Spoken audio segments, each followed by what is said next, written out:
আসসালামু আলাইকুম প্রিয় শিক্ষার্থী, আজকে আপনাদেরকে যে অঙ্কটা শেখাবো এটা অপশন টেস্ট। আমাকে সময় দেওয়া লাগবে। আমি শুধু বলি এই অঙ্কটা আমি শিখাইতে চাচ্ছি, সুতরাং সময় লাগবে। আপনি আমাকে সময় দেন, আমি দুর্দান্ত ভাবে শেখাবো, এতটুকু দায়িত্ববোধ আমার আছে। আসুন আমরা সময় নিয়ে শিখি। অঙ্কটা পড়ি আগে। বলছে দুটি সংখ্যার বর্গের সমষ্টি ৮০। এখন বলেন এটার বাংলা কি? অর্থাৎ এমন দুইটা সংখ্যা আছে যাদেরকে বর্গ করে যোগ করলে হবে কত? ৮০।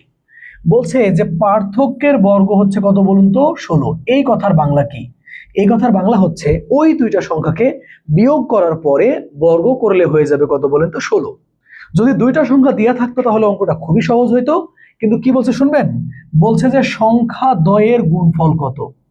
এখন সংখ্যা দ্বয়ের গুণফল কত বলছে, সেই সংখ্যা দ্বয়ের গুণফল কিন্তু অপশনে আছে।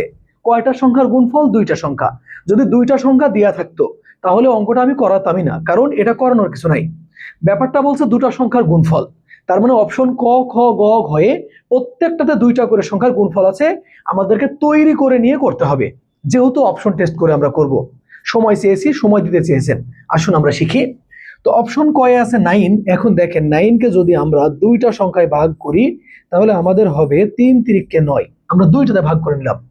এখন দেখুন আমরা 3-এর পরে স্কোয়ার আর 3-এর পরে স্কোয়ার দিয়ে যদি আমরা যোগ করি তাহলে 3 তিরিককে 9 আর 3 তিরিককে 9, 9-এর 9 যদি আমরা যোগ করি তাহলে 18। কই আমাদের 80 তো হয়নি, তার মানে অপশন ক হচ্ছে বাদ। আমরা অপশন খয়ে যাই। তো দেখুন অপশন খয়ে লেখা আছে 32। তো এটা আমরা কিন্তু বিভিন্ন ভাবে 32 করতে পারি, 4 8 32 করতে পারি, 16 দুগুণে 32 করতে পারি। তাহলে আমরা নিলাম 8 আর কত নিলাম বলুন তো? 4। এখন 8 আর 4 কেন নিব ব্যাখ্যা দিচ্ছি। তাহলে আমরা 8 এর উপরে স্কোয়ার আর 4 এর উপরে স্কোয়ার দিয়ে আমরা প্লাস দিলাম।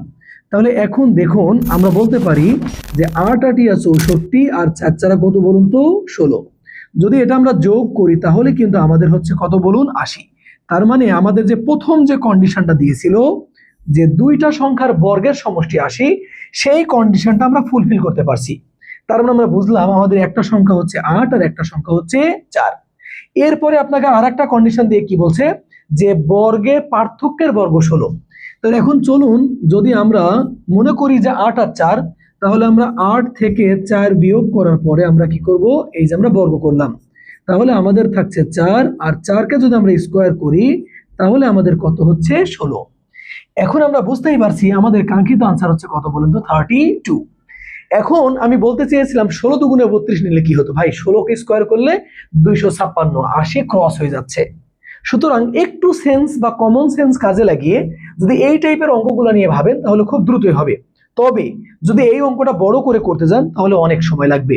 সেই জন্য আমার পরামর্শ হচ্ছে এ ধরনের অঙ্কগুলো যদি এভাবে একটু করতে পারেন তাহলে পরে অপেক্ষাকৃত অঙ্ক কি হয়ে যাবে? সহজ হয়ে যাবে। তাহলে প্রথম কন্ডিশন ছিল কি?